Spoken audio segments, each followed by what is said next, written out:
Eles ficaram com a mansão. Eu fiquei com uma caminhonete velha, com portas enferrujadas e um motor meio morto.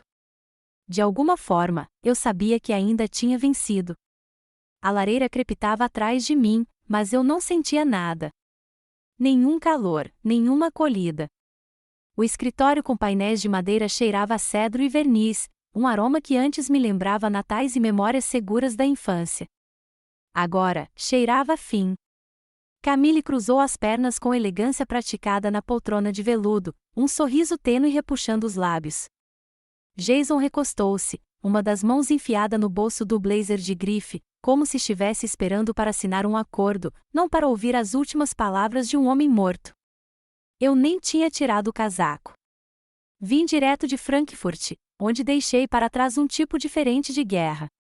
3 semanas atrás, eu estava limpando o sangue das minhas botas em um esconderijo croata quando recebi a mensagem: volte para casa. É um assunto familiar urgente. Sem contexto, sem carinho, apenas a frieza característica da minha mãe, envolta em 12 palavras digitadas. Agora, lá estava eu, olhando para uma mesa de mogno coberta de papéis legais, com o advogado da família suando sob o colarinho. George Tierney pigarreou e ajustou os óculos pela 3ª vez. Conforme consta na última versão juridicamente vinculativa do testamento, datada de julho deste ano, meus olhos não se moveram, mas meus ouvidos captaram a mudança de respiração quando ele disse Camille. Eu sabia o que estava por vir antes mesmo que ele dissesse: a propriedade, incluindo a propriedade à beira do lago no Maine e a casa aqui em Vermont, será transferida para Camille Walsh. Ela expirou, lenta e controladamente, como uma mulher saboreando uma vitória que sempre acreditou ser sua. Para Jason Walsh, continuou Tierney, com a voz mais fina agora, todo o portfólio de ações e os investimentos de longo prazo da Walsh Holdings serão transferidos. Jason deu um sorriso irônico. Resisti à vontade de quebrar seus malditos óculos de sol ao meio. Para Douglas Walsh, disse Tierney, o barco da família e todos os investimentos marítimos, incluindo os direitos de atracação em Newport. Papai assentiu com firmeza, as mãos cruzadas no colo, sem nunca me olhar nos olhos. Esperei, não por esperança. Só precisava que fosse dito para que se tornasse realidade. E para Evelyn Walsh, Tierney hesitou, movendo os lábios novamente, mas desta vez ainda mais suavemente, a picape Dodge 1982, atualmente estacionada no celeiro. Houve um silêncio tão cortante que eu podia senti-lo nos dentes. Jason riu baixinho. Acho que o vovô queria que você fosse embora em silêncio. Dobrei o testamento lentamente, alisando as bordas com o polegar. Não olhei para nenhum deles. Vou com a caminhonete, disse eu. Levantei-me antes que alguém pudesse responder. Senti os olhos de Camille tentando ler algo em mim, mas não lhe dei nada. Minha mãe, ainda evitando o contato visual, esfregou a manga como se ela contivesse respostas. George murmurou algo sobre formalidades, mas eu já estava caminhando em direção ao celeiro. Lá fora, o ar frio do final de setembro era cortante. As árvores se transformaram em uma profusão de vermelho e dourado, ladeando o caminho de cascalho enquanto eu me dirigia para o outro extremo da propriedade. A porta do celeiro rangeu quando a abri, revelando poeira, silêncio e uma forma familiar sob uma lona apodrecida. A caminhonete parecia pior do que eu me lembrava. A ferrugem se espalhava pelo capô, o retrovisor lateral pendia por um fio de metal e os pneus não viam ar há anos. Abri a porta do motorista. Ela gemia como um animal ferido. Deslizei para o banco de couro rachado.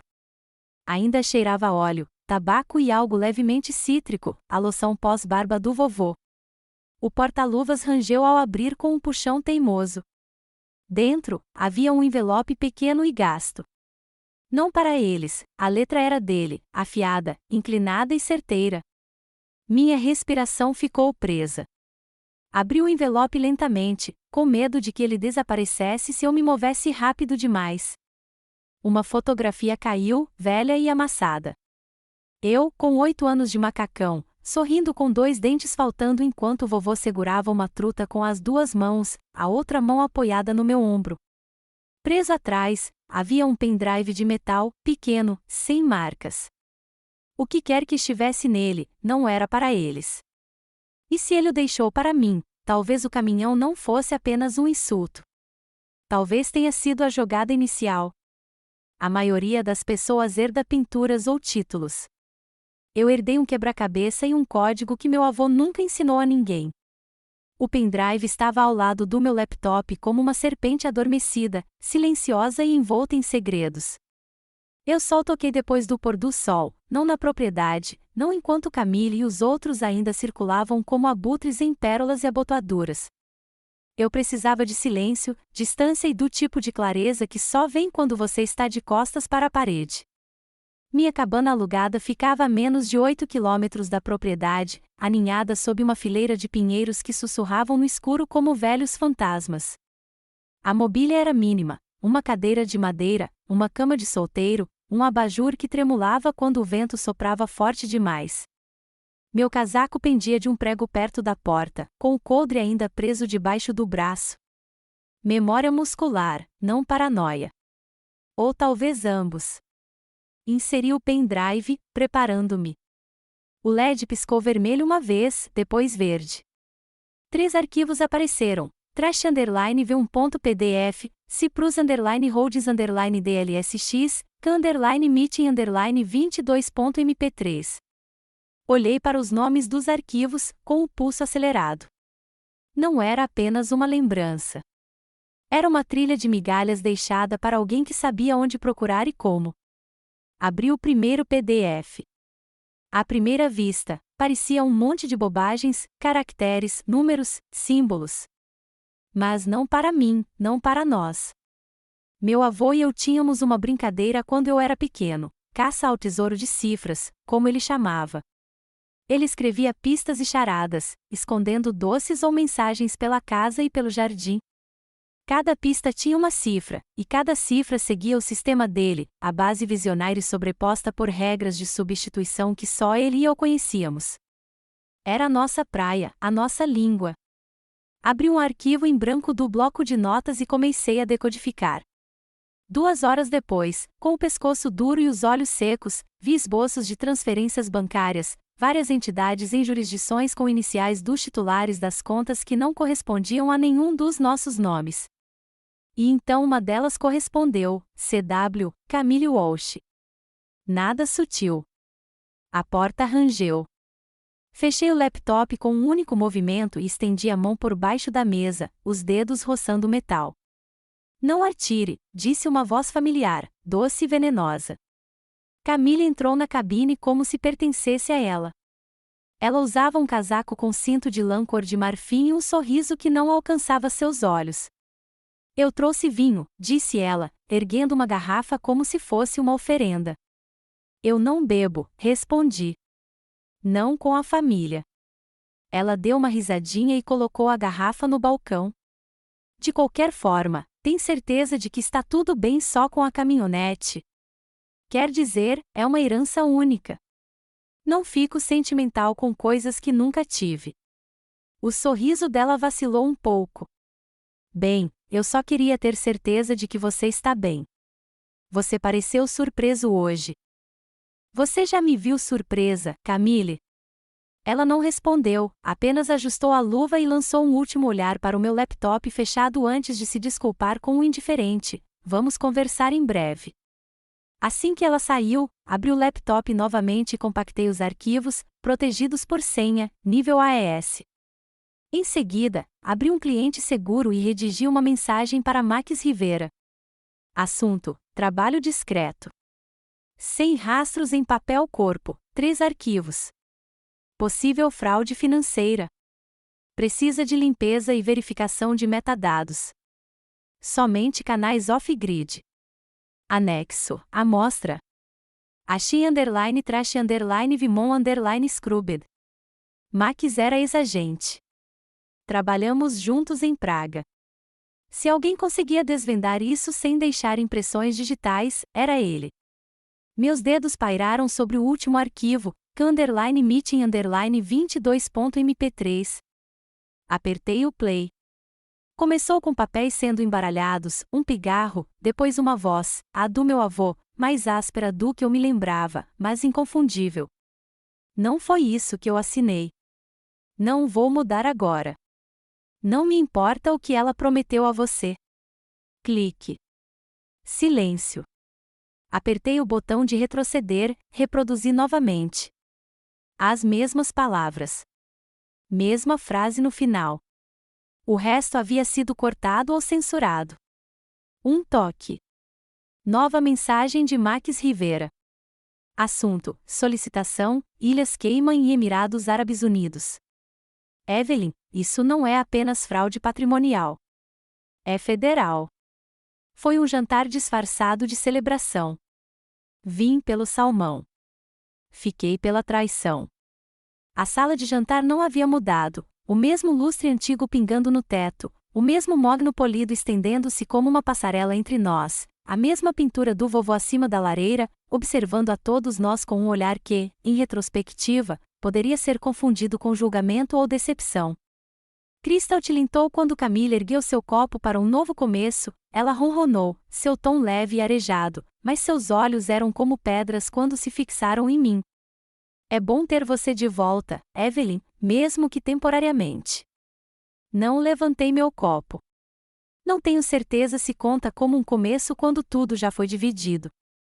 A risada de Camille ecoou, teatral e vazia. Jason seguiu o exemplo, como sempre fazia. Ele nunca teve coragem de liderar, apenas de ecoar.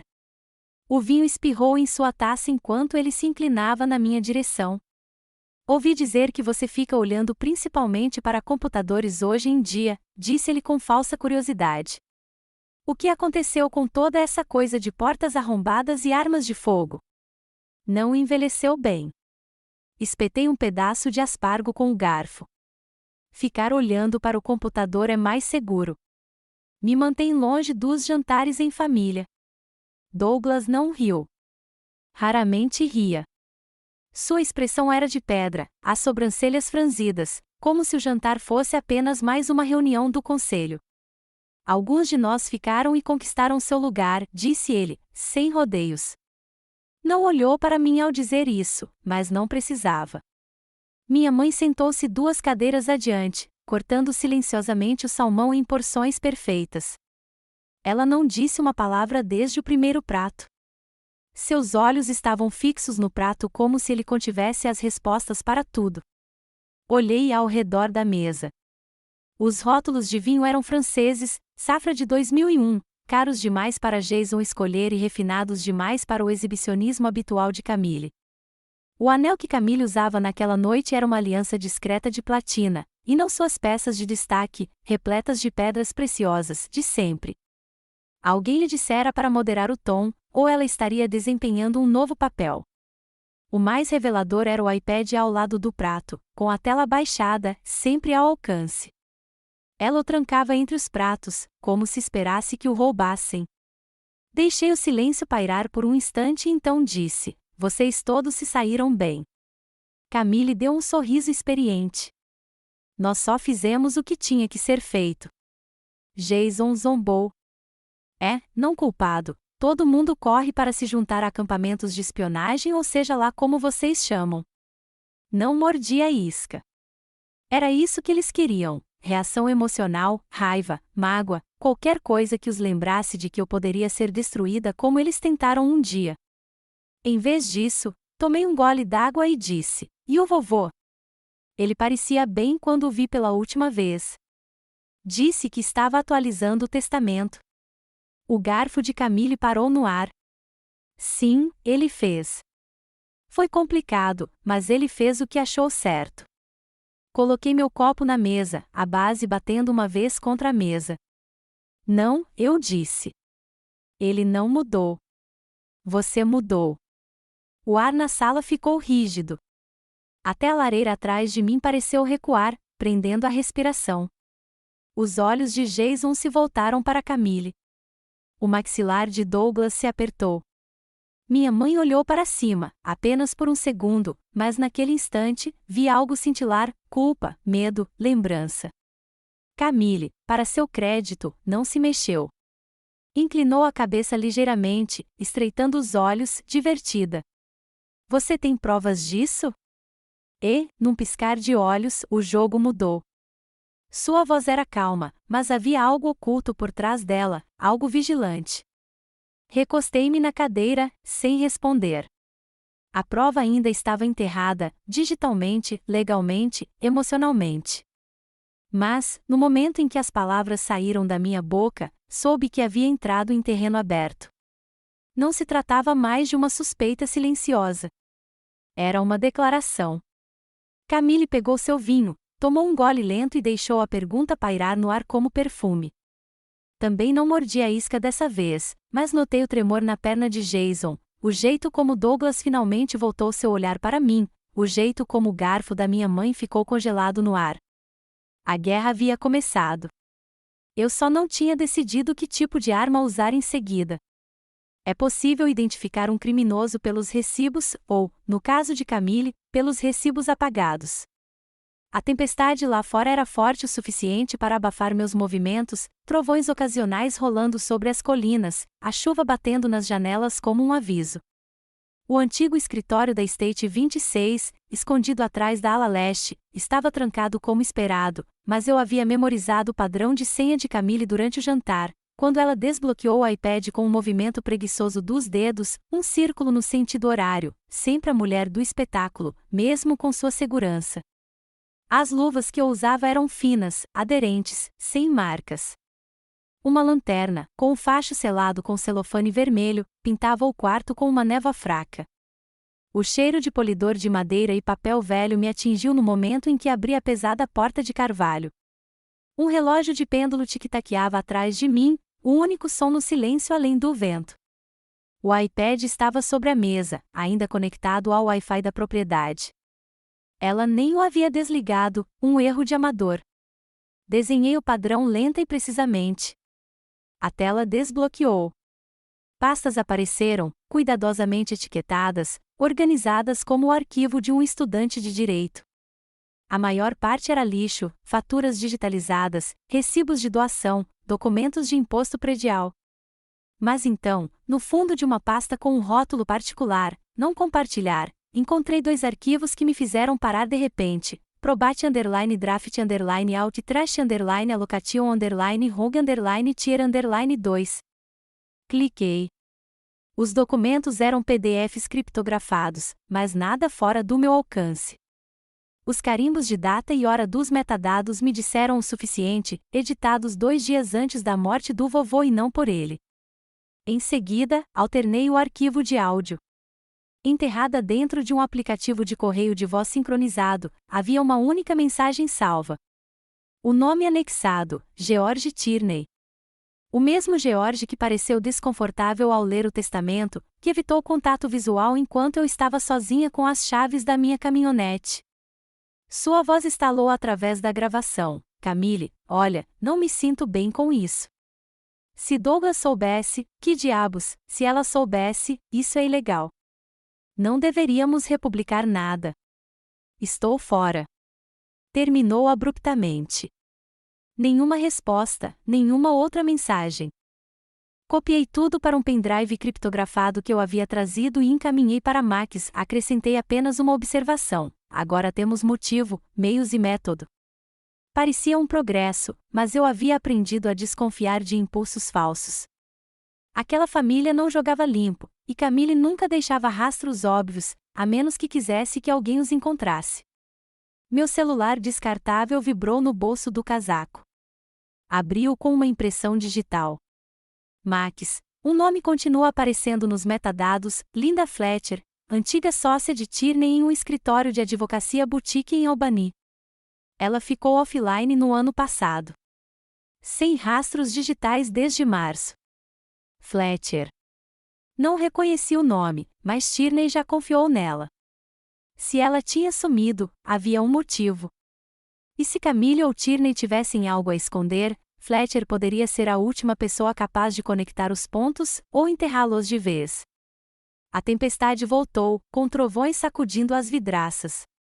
Travei o iPad, apaguei os rastros da busca e deslizei a cadeira de volta ao lugar com cuidado cirúrgico. Sussurrei em voz alta, só para mim, hora de encontrar um fantasma. E, Pela primeira vez em dias, senti a faísca familiar. Eu não tinha percebido que estava perdendo o propósito. Eu não era mais apenas a filha esquecida. Eu era a gente novamente. E este caso, agora, era meu. Algumas pessoas deixam rastros. Outras deixam versões de arquivos que esqueceram de apagar. Foram necessárias 2 horas, um café morno e uma trilha de formulários de imposto de renda para encontrá-la. Linda Fletcher morava em um pequeno bangalô escondido atrás de uma fileira de casas comuns, 1 hora ao norte da propriedade. Um caminho de pedra rachada levava a uma modesta varanda, cujo corrimão era mantido unido com fita adesiva e esperança. Segundo os registros da igreja, ela se voluntariava 2 vezes por semana para preparar a declaração de imposto de renda de aposentados. A mulher que atendia a porta parecia não dormir direito há anos. Linda Fletcher, perguntei, já sabendo a resposta. Ela hesitou. Não atendo sem hora marcada. O que precisar, pode ligar para a secretaria da igreja. Não estou aqui por causa de impostos. Estendi meu celular e abri a mensagem de voz. A voz de George Tierney saiu do viva voz. Camille, olha, não estou me sentindo bem com isso. Não deveríamos republicar nada. Estou fora. Observei sua reação mudar em câmera lenta, da irritação à negação, depois ao medo. Você precisa ir embora, disse ela, com a voz trêmula. Agora, acho que você quer contar a verdade para alguém. E acho que você vem carregando isso sozinha há tempo demais. Seu maxilar se contraiu. Esperei, deixando o silêncio fazer o trabalho. Finalmente, ela se afastou. A casa estava escura. Uma única luminária lançava um brilho amarelado sobre um escritório bagunçado, cheio de recibos, jornais e xícaras de chá vazias. Na sala dos fundos, eu ouvia o som suave de uma televisão transmitindo notícias, ou talvez um game show. Minha mãe não está bem, disse Linda. Foi por isso que saí da empresa. Não perguntei. Sua culpa preencheu o resto. Ela se sentou, torcendo as mãos. Eu não deveria tê-la ajudado, Camille. Ela assentiu. Ela disse que era só um rascunho, algo para revisão interna. Nada vinculativo, apenas uma versão mais limpa. O que você fez? Formatei, adicionei algumas novas linhas de beneficiários que ela me deu. Ela disse que o original estava bagunçado e que o vovô queria simplificar as coisas. E o Tierney, ele disse para ela não fazer isso. Mas não se diz não para Camille. O George tentou. Foi por isso que o deixaram de fora. Coloquei a mão no bolso do casaco e coloquei um pequeno pendrive sobre a mesa. Você apagou sua correspondência? Ela não respondeu. Em vez disso, abriu uma gaveta e tirou um envelope. Este, disse ela, empurrando-o sobre a mesa, é o testamento original, com carimbo de data e hora, assinado e intocado. George me deu para guardar no dia seguinte ao falecimento do seu avô. O pendrive não tinha etiqueta, mas eu não precisava de confirmação. A mão trêmula dela, a profundidade das olheiras, era toda a autenticação de que eu precisava. Por que agora? Por que não se apresentou antes? Seus lábios se apertaram. Porque Camille me prometeu silêncio em troca de segurança. Ela pagou meu aluguel por 6 meses. Achei que estava me protegendo, mas só estava me escondendo. Guardei o pendrive no bolso. Você está fazendo a coisa certa agora. Ela parecia não ter certeza se isso ainda importava. Saí para a luz cinzenta, agarrou agora um tamborilar constante. Meu telefone vibrou. Max, atendi no segundo toque. Conseguiu alguma coisa? Melhor do que alguma coisa, eu disse. Um carimbo de data e hora, uma testemunha e o testamento original. Tudo o que Camille tentou enterrar. Então terminamos de brincar de família. Olhei para a entrada rachada, para a tinta descascada da caixa de correio de Linda, para o peso do legado e das mentiras pressionando como nuvens no céu. Chega, eu disse baixinho. Hora de virar federal. Eu já tinha visto operações secretas se desfazerem a partir de uma única frase. Desta vez, eu mesma escrevi essa frase em uma petição federal. O escritório de Marissa não parecia um campo de batalha, uma mesa de vidro elegante, 3 vasos de suculentas, uma cafeteira tão limpa que parecia cirúrgica. Mas, entre nós duas, com o zumbido dos discos rígidos criptografados e o bater rítmico das teclas dela, estávamos construindo o primeiro campo minado. Este registro de data e hora é ouro, disse ela sem olhar para cima, percorrendo os metadados na tela. O sistema da Linda registrou o arquivo original 2 semanas antes da morte do seu avô. A versão assinada, enviada pela Camille 5 dias depois. Assenti, com os braços cruzados sobre o peito. A corrente de e-mails, clara como a luz do dia. A resposta interna da Linda tem como assunto: revisões do Trash Legacy V4.1. Sem ambiguidade. Não foi só uma limpeza. Foi uma substituição. Em um segundo monitor, a versão digital da petição tomava forma. Título: Petição para contestar a distribuição de espólio com base em indícios de fraude. A jurisdição federal era confusa e lenta, mas se construíssemos a trilha de papel corretamente, ela avançaria, especialmente com o que Max acabará de confirmar. Meu telefone vibrou, um sinal criptografado. Desbloqueei-o com minha impressão digital e li a mensagem em voz alta. A Receita Federal tem alertas sobre o Whitmore Family Trust desde 2021. Movimentação Offshore, CIPRES, BVI. O nome de Camille não está no papel, mas as forças de fachada estão todas ligadas à sua empresa de consultoria. Marissa ergueu os olhos, com um brilho feroz nos olhos. Esse é o seu combustível. Mas isso, disse ela, apontando para o testamento, é o seu fósforo. Continuou digitando. Caminhei até a janela, observando o céu de Vermont pairar baixo e cinzento sobre as ruas de Burlington. Esta não era uma guerra que eu pudesse travar com armas. Exigia precisão, timing, contenção, exatamente as mesmas coisas para as quais eu havia treinado no exterior, agora reaproveitadas no teatro doméstico de manipulação de heranças e crimes de colarinho branco. Marissa imprimiu o pacote, 16 páginas de declarações, registros de auditoria digital, declaração forense. Observei-a assinar a carta de apresentação com traços limpos e treinados. Tem certeza de que está pronta? Perguntou ela. Deslizei um fino envelope pardo sobre a mesa. Dentro, havia cópias do mesmo pacote, sem assinatura. Sem cabeçalho, sem remetente. O endereço no envelope era o escritório da Camille no centro da cidade. Quero que ela veja isso chegando, eu disse. Mas não de que direção.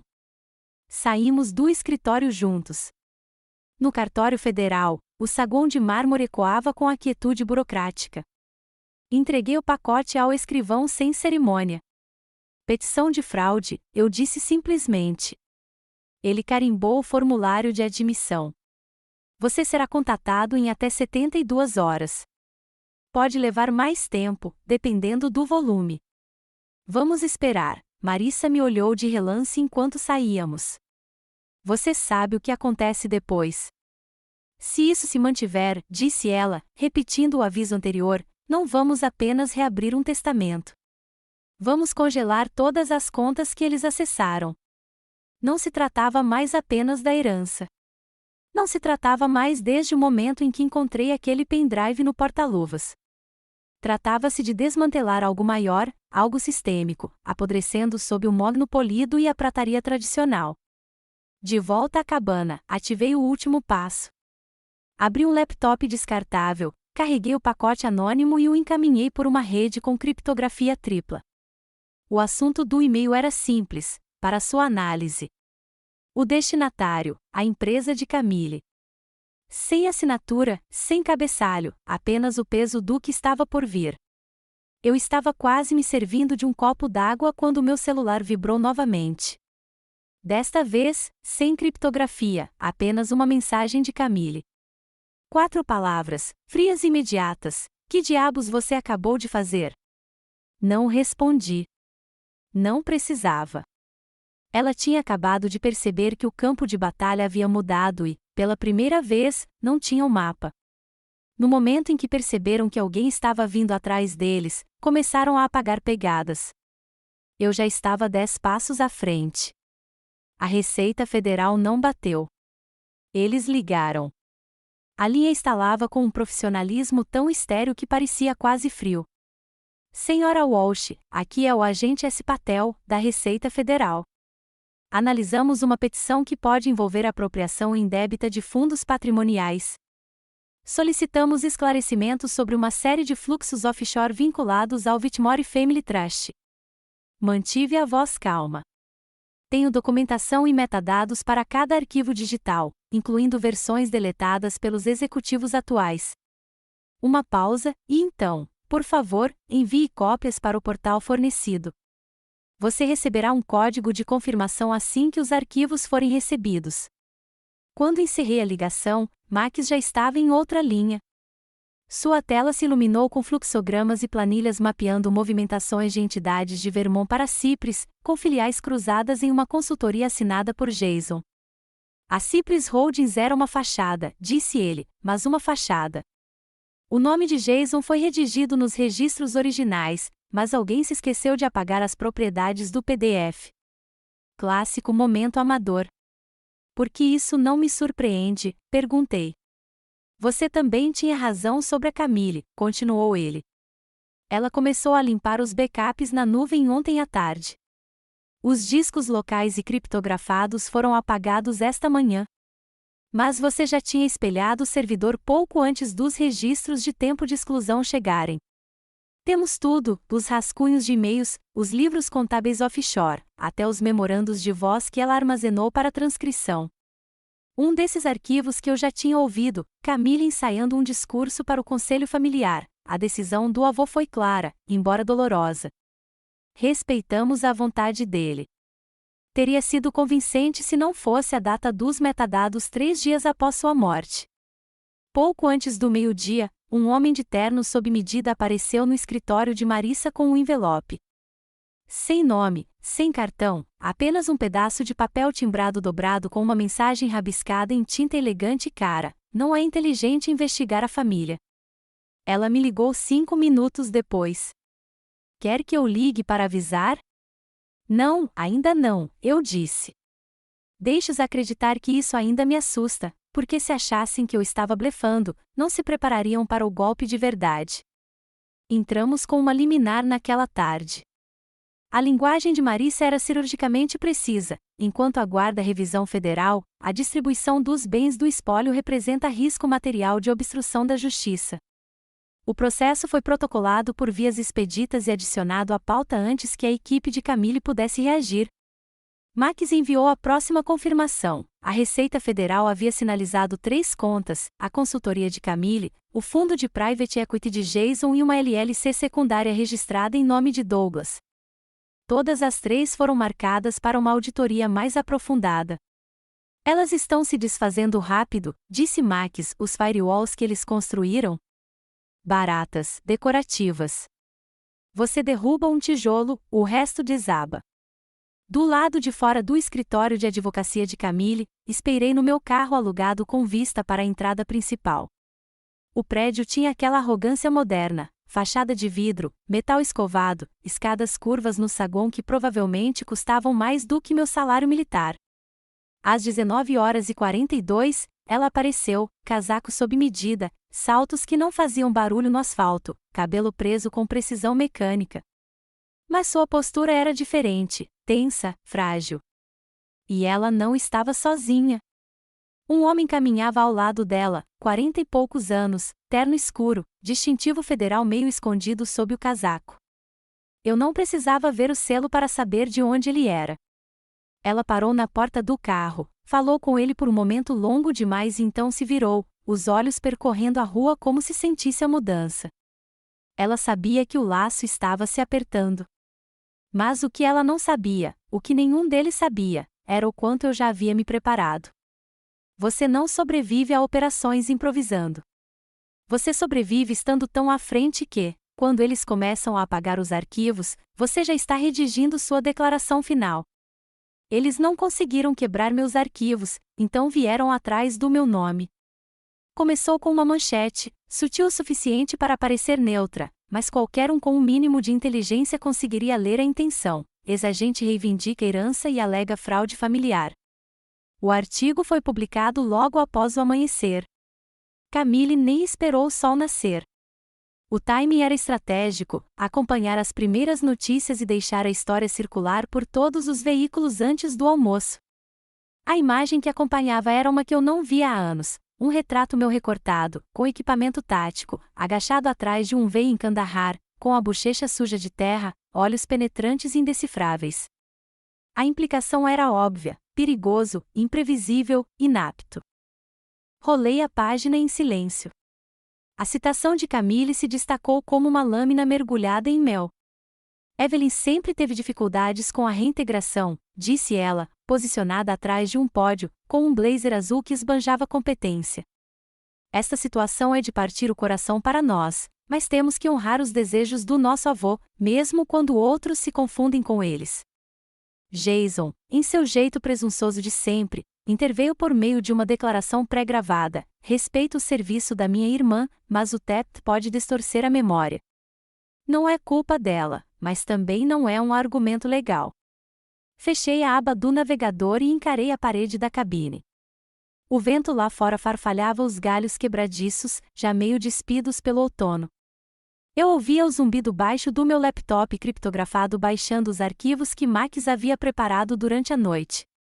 Marissa chegou 15 minutos depois, entrando pela porta como um golpe de consciência. Isso é difamação, Evelyn.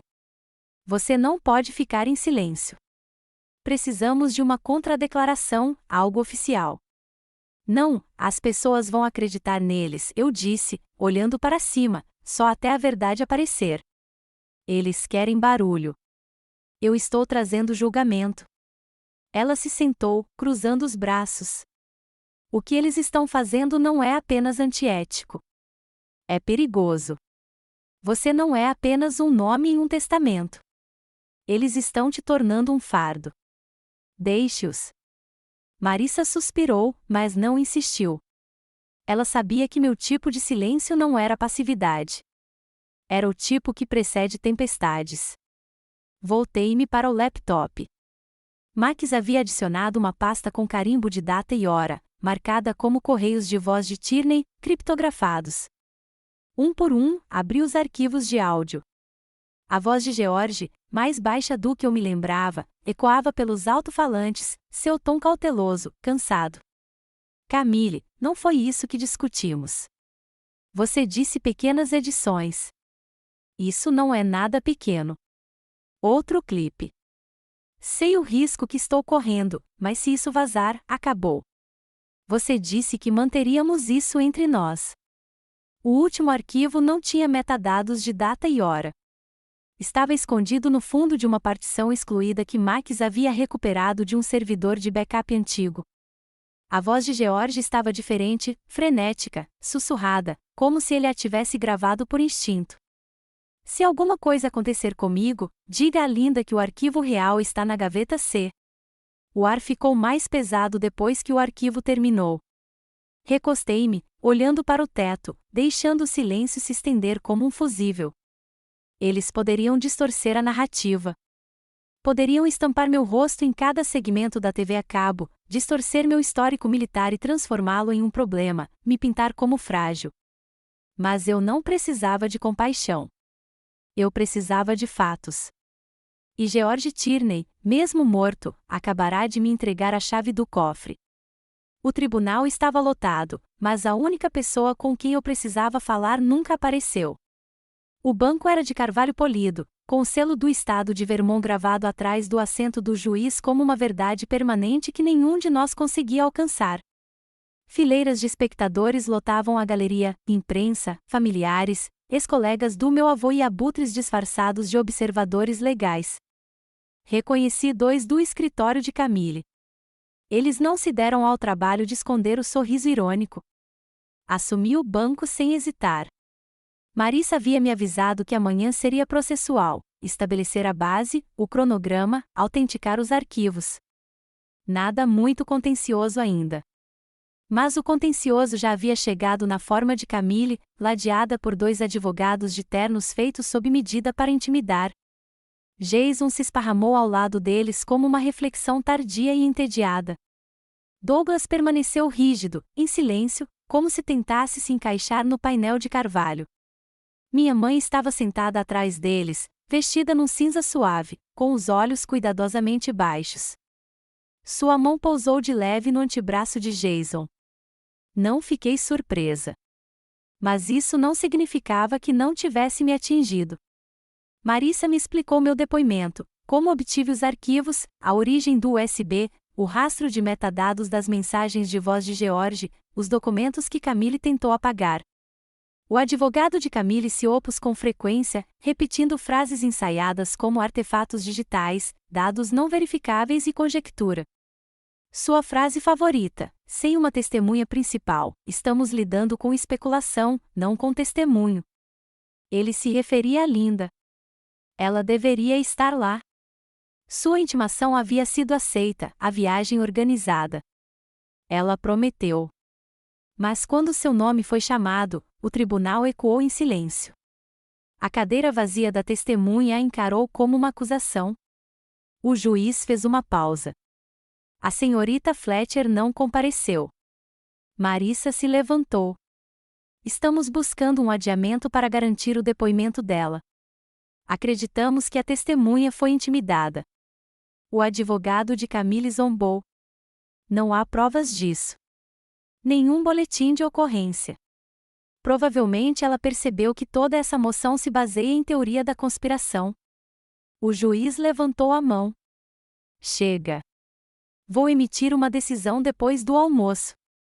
Mas sem depoimento ao vivo ou sob juramento, este tribunal tem fundamentos limitados para prosseguir. Desci do banco das testemunhas, com a garganta seca e o pulso firme apenas por força do hábito.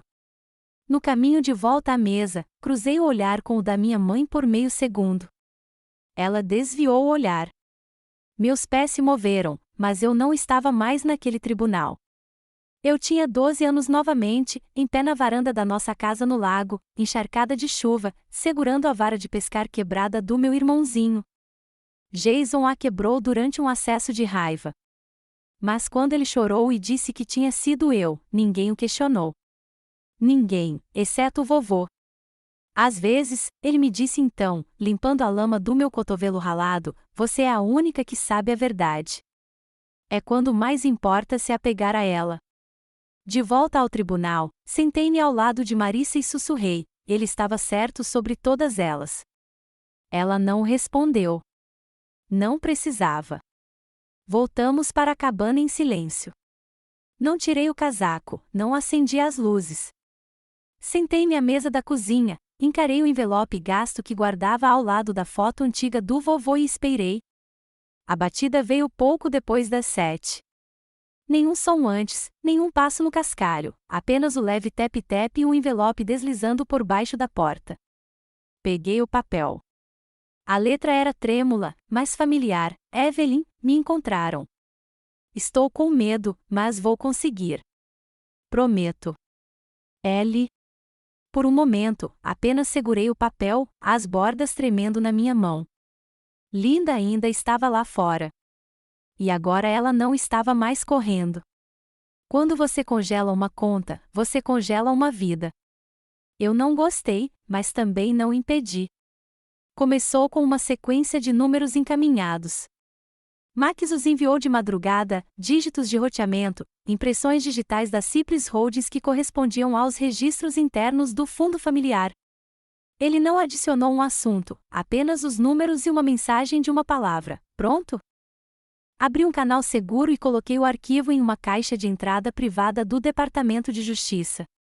Eu já havia falado com o contato lá uma vez, em Zagreb, quando ajudava a analisar oleodutos de ativos ligados a uma empresa de defesa. Eu conhecia a voz dela, mas não o nome. Era assim que essas coisas funcionavam.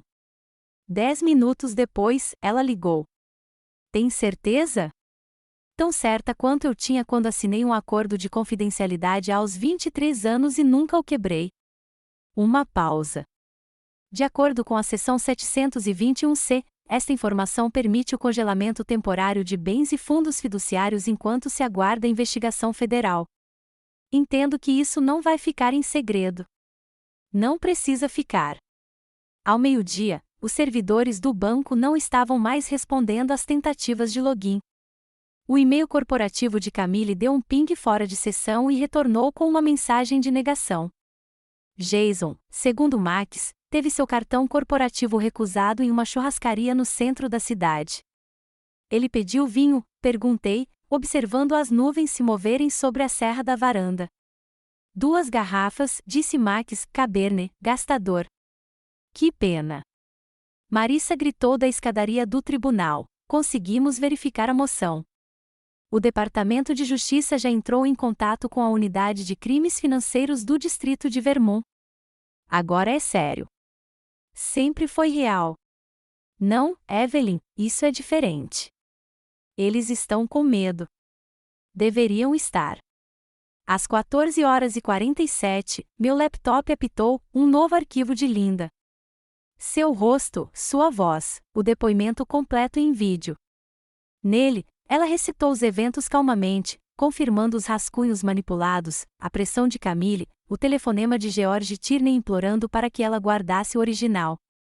Guardei a versão original porque pensei que um dia alguém poderia precisar dela, disse Linda, com os olhos quase imperceptíveis para a câmera.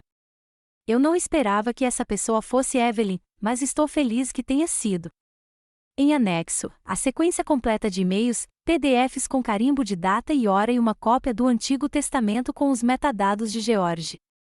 Não era apenas um testemunho. Foi o suficiente para desmantelar um legado. O Departamento de Justiça encaminhou a confirmação final: todos os desembolsos do patrimônio estão temporariamente congelados. A seção 721C está pendente de revisão. Fiquei imóvel, deixando o silêncio se expandir. Naquele momento, não se tratava apenas de justiça. Tratava-se de reequilibrar o eixo que estava inclinado desde o dia em que voltei para casa com nada além de uma caminhonete e um pendrive. O telefone tocou logo depois do pôr do sol. Camille. Deixei tocar 2 vezes antes de atender. Alô? Você acha que isso acabou? Sua voz não era fria dessa vez. Tremia, como uma corda esticada demais. Você acabou de declarar guerra à sua família. Eu não falei. Você não tem ideia do que fez.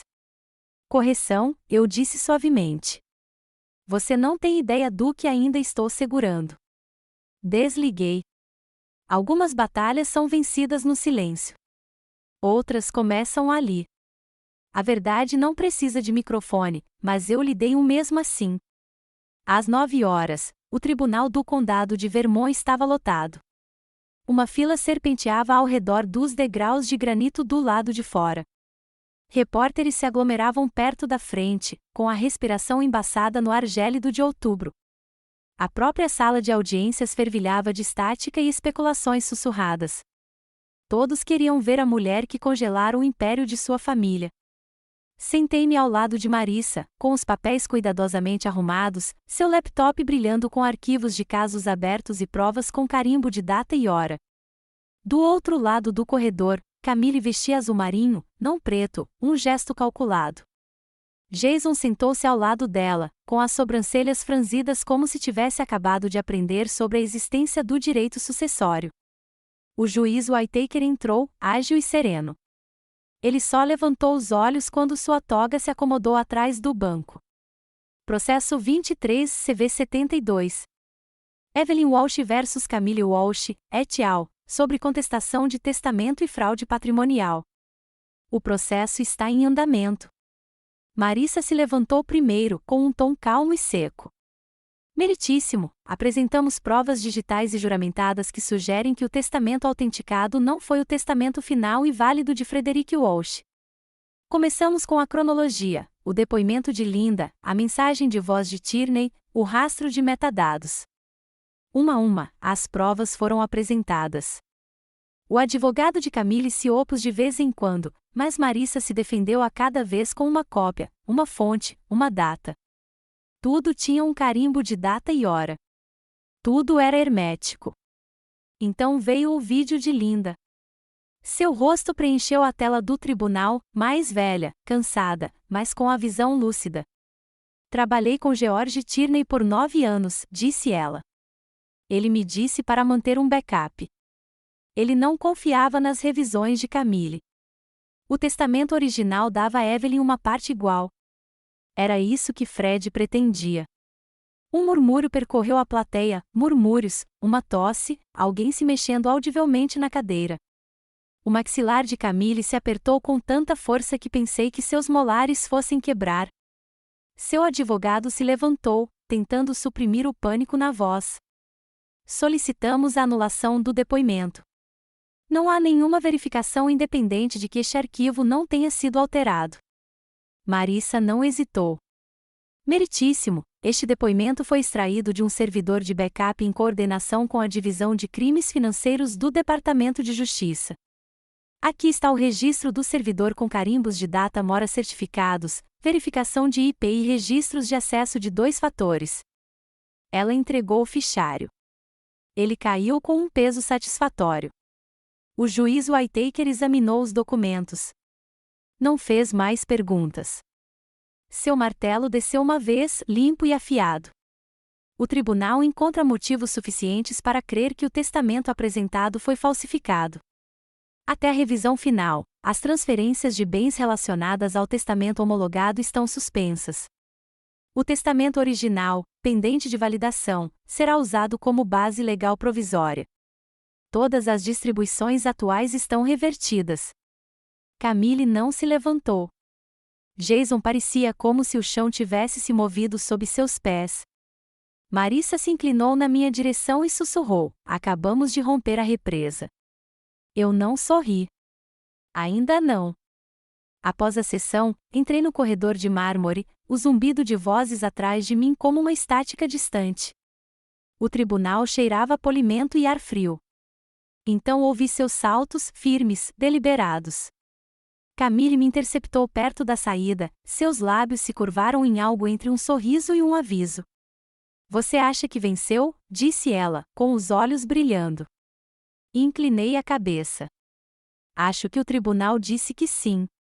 Sua voz baixou, sedosa e cruel. Você não leu o codicilo. Pesquei. Não havia codicilo. Ela deu um passo para trás, presunçosa. Essa é a parte que você nunca encontrou. Então ela se virou, indo embora como se a guerra tivesse acabado de recomeçar. E talvez tivesse mesmo. Sempre há um plano B. Este tinha meu nome e uma cláusula para me excluir. O envelope era marfim, com um lacre de fita vermelha, exagero para documentos legais, mas exatamente o tipo de drama que Camille adorava. Ela o colocou sobre a mesa de carvalho do escritório do seu advogado como se fosse uma bomba. E era. Não queríamos adiantar tanto, disse ela suavemente, deslizando o papel sobre a mesa. Mas já que você gosta tanto de provas. Marissa abriu o envelope e tirou uma folha dobrada com o título Codicilo do Testamento de Frederick Walsh. A data, 3 dias antes de sua morte. Meu nome estava lá, depois riscado em linguagem jurídica tão clínica que poderia muito bem ter sido um bisturi. O codicilo revogou minha parte da herança retroativa e explicitamente.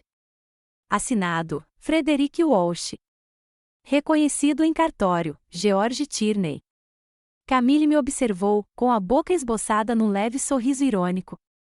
Ele mudou de ideia no final. Arrependido de ter te dado qualquer coisa. Não pisquei. Naquele dia, ele nem conseguia formar palavras. Camille inclinou a cabeça. Você tem provas disso? Saímos imediatamente. Quando chegamos ao arquivo do hospital, já estava quase anoitecendo. O centro médico estava silencioso, com o estacionamento coberto de gelo.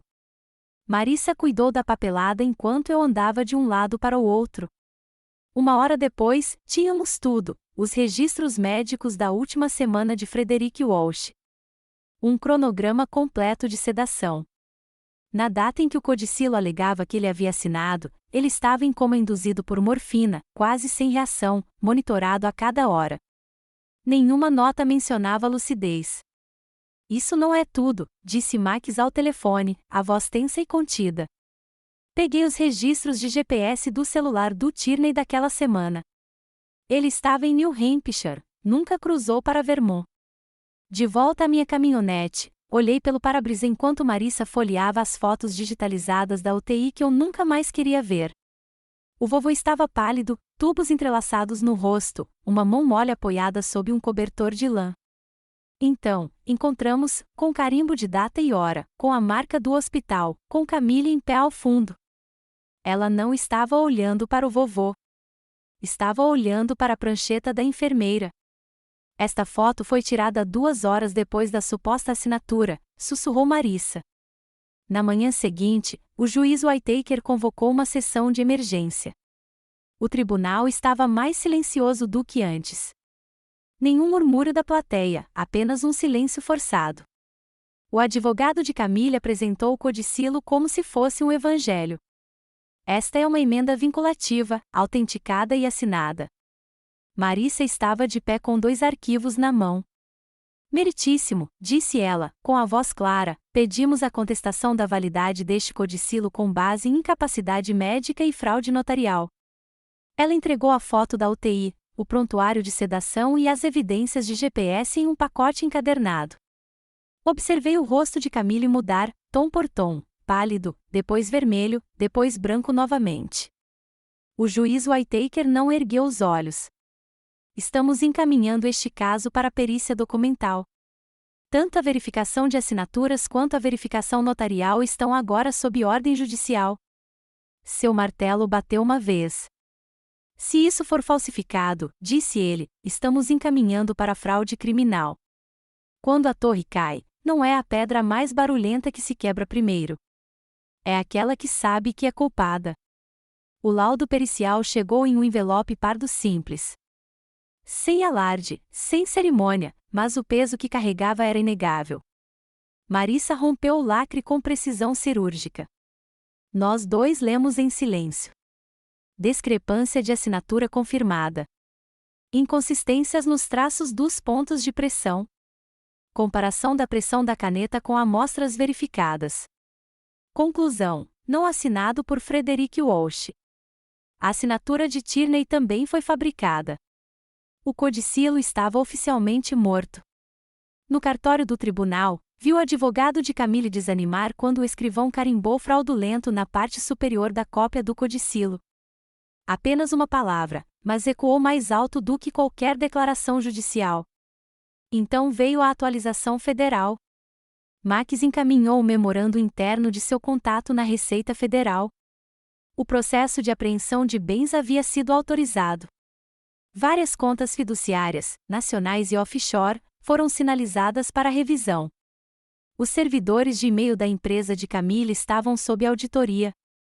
O rosto de Jason já constava em 2 listas internas de conformidade.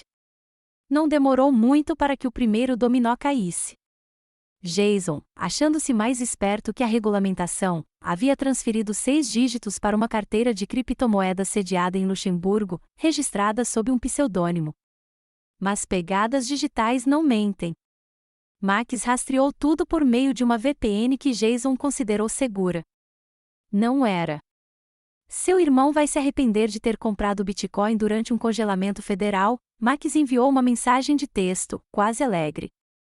O escritório de Camille ficou em silêncio ao meio-dia. Os telefones pararam de tocar. Sua associada júnior publicou uma vaga atualização de demissão no LinkedIn. A Ordem dos Advogados de Vermont emitiu uma notificação de suspensão provisória por violações éticas, aguardando revisão completa. E Douglas? O noticiário da manhã começou com a declaração dele: a partir de agora, estou me afastando de todas as responsabilidades do conselho para me concentrar em assuntos familiares. Tradução: vou sair antes que eu seja arrastado para o tribunal. Cruzei com ele no corredor do tribunal quando ele saía do cartório. Seus ombros estavam caídos, seu andar era cavo. Trocamos olhares por meio segundo. Ele olhou através de mim. Ele sabia. Naquela noite, Marissa serviu 2 dedos de uísque em um copo e o deslizou em minha direção. Ela não bebeu. Sim. Eles não vão perder o espólio, disse ela, encostada no balcão. Camille pode cumprir pena, fraude eletrônica, manipulação do espólio, o que for. Segurei o copo, mas não tomei um gole. Espero que sim. E eu falava sério. Não era satisfação o que eu sentia. Não exatamente. Era mais como se a gravidade finalmente estivesse funcionando.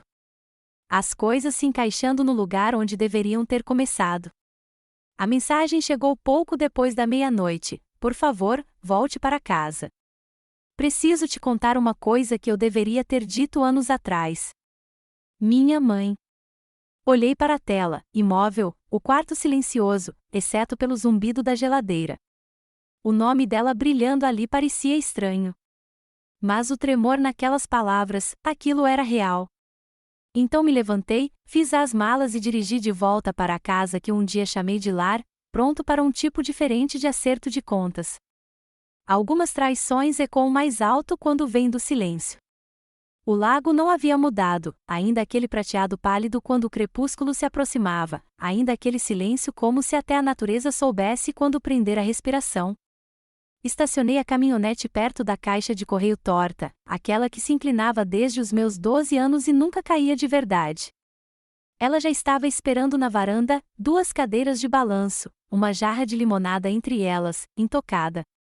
A condensação se formara na borda, gotas escorrendo como o suor de um rosto amedrontado demais para falar. Sentei-me na cadeira à esquerda, a mesma em que o vovô costumava sentar depois de consertar o cais ou cortar lenha. Não conversamos a princípio.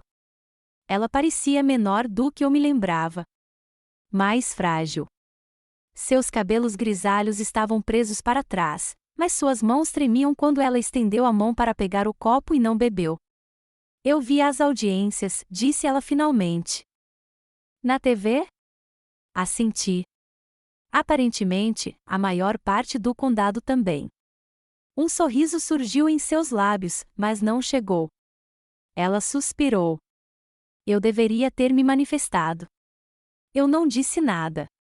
Ela olhou para a água. Eu sabia sobre o testamento original. George me contou. Ele disse que Fred, seu avô, queria que fosse igual. Ele disse que o arquivou. Mas Camille, ela o convenceu a imprimir outra versão. Ela disse que isso manteria paz, que você não iria querer a herança de qualquer maneira, que você tinha sua vida em outro lugar. Eu fiz, perguntei, virando-me ligeiramente para ela. Ela se encolheu, levemente. Eu achava que manter a paz valia mais do que a justiça. Deixei a frase pairar no ar entre nós. Ela a havia ensaiado. Eu percebi. Isso não tornava a situação mais limpa ou fácil. Eu já fui sua? Perguntei baixinho. Ou foi só um erro dele? Seus lábios se abriram, mas nada saiu. Só aquele silêncio de novo. Mas, desta vez, não parecia uma retirada. Ela estendeu a mão, lenta e incerta, e a colocou no meu ombro. Não apertou, não chorou, apenas ficou ali. Não resolveu nada, mas também não precisava. A brisa mudou. Eu sentia o cheiro de pinho e terra molhada, e a tênue lembrança metálica de sangue e cinzas de uma vida diferente, aquela que vivi no exterior, aquela que não trouxe para casa. Eu disse a mim mesma, disse ela, que você era mais forte do que todos nós. Que você não precisava desta família. Não fiz, respondi. Mas isso não significa que eu merecia o que você deixou acontecer. Ela assentiu. Não se defendeu, nem tentou reformular o que aconteceu. Um longo silêncio, não frio, apenas silencioso. Então ela disse: seu avô sabia o que estava fazendo. Ele deixou aquele caminhão por um motivo. Eu quase sorri. Ela me olhou de novo, com algo mais firme nos olhos agora. Só abre com a sua impressão digital. O porta-luvas, quero dizer. Ele o manipulou anos atrás. Disse que era o único cofre que valia a pena. Olhei para a entrada da garagem, onde a picape enferrujada aguardava sob os galhos de cedro. Lembrei-me da sensação da trava do porta-luvas, de como ela fazia um clique estranho. Pensei que estivesse apenas quebrada. Não vou ficar, eu disse. Ela assentiu, sem me pedir para ficar. Mas voltarei para visitar. Desta vez, seu sorriso se manteve fraco, real. Ficamos sentados por mais um tempo enquanto o céu se transformava em lilás, duas mulheres na varanda, uma começando a perdoar, a outra finalmente começando a entender. Eu não queria a casa, nem os títulos, nem o retrato. Queria as chaves e a estrada. A papelada final estava selada a seco, certificada, lacrada em envelopes que eu não abri. Sentei-me em frente à administradora do espólio enquanto ela listava a distribuição atualizada: 1/3 para Camille, 1/3 para Jason, 1/3 para mim. Não era bem justiça, mas era perto o suficiente para marcar o limite onde as mentiras terminavam. Camille não compareceu. Seu indiciamento estava pendente, e a Ordem dos Advogados havia solicitado a suspensão de sua licença por tempo indeterminado. Jason não tinha nada a dizer. Ele não me olhava nos olhos desde a Auditoria Federal. Douglas, desaparecido da vista do público. A família, fragmentada em seus alicerces, não tinha nenhuma declaração preparada. Pela primeira vez, deixaram o silêncio dizer tudo. Saí do tribunal e dirigi até o lago. Os bordos estavam acobreados e flamejantes. Meu avô costumava dizer que o outono era a estação da verdade, nada mais podia fingir ser verde.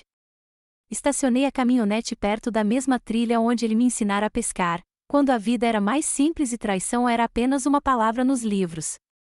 A água estava calma, o céu limpo. Sentei-me na caçamba com o último envelope no colo, minha parte formal da herança, e o entreguei a um fundo de bolsas de estudo para veteranos, a um abrigo que ajudava jovens em situação de risco, a algo melhor do que vingança. Meu telefone tocou quando voltei para o banco do motorista. Marissa. Tem certeza? Perguntou ela. É uma quantia considerável. Não estou fazendo isso por dinheiro, eu disse. A justiça não era para conseguir o dinheiro. Era para provar quem eles realmente eram. Ela ficou em silêncio por um momento, depois suspirou. Você é a única pessoa que já vi sair desse tipo de luta com a alma intacta. Não respondi. Não precisava. O motor da caminhonete engasgou uma vez e depois ligou. As luzes do painel piscaram fracamente, como se eu estivesse acordando de um longo sono. Procurei no porta-luvas e encontrei a foto novamente, a do vovô e eu no pier, segurando um peixe, com sorrisos grandes demais para nossos rostos. Coloquei-a de volta no lugar, sob o forro. A luz do porta-luvas piscou e depois permaneceu acesa. Engatei a marcha. A trilha à beira do lago era estreita, ladeada por folhas douradas e pela luz do sol que se esvaía. Ao avançar, a brisa bateu na borda da velha mochila militar no banco de trás, levantando-a ligeiramente antes de acomodá-la novamente. O vento mudou. Não olhei para trás. Não herdei riqueza. Herdei a verdade. E isso vale cada quilômetro à frente. Depois de tudo que lhe tiraram, lar, família, dignidade, ela não apenas obteve justiça. Ela se tornou justiça. Camille e seus aliados, antes intocáveis por trás de escritórios de advocacia sofisticados e documentos falsificados, assistiram ao seu império se desintegrar em um tribunal que finalmente a ouviu. A justiça não vem embrulhada para presente. É conquistada com luta, pedaço por pedaço, com dor. Como o acorde final de uma melodia muito esquecida, ela pode chegar tarde, mas ressoa poderosamente quando ouvida. Porque às vezes a verdadeira herança não é terra ou ouro, mas a coragem de dizer chega. Se esta história te comoveu, curta, compartilhe, inscreva-se e deixe um comentário abaixo. Digite 1 se você acredita que Evelyn fez o que precisava ser feito. Digite 2 se você acha que a justiça ainda tinha muito a fazer.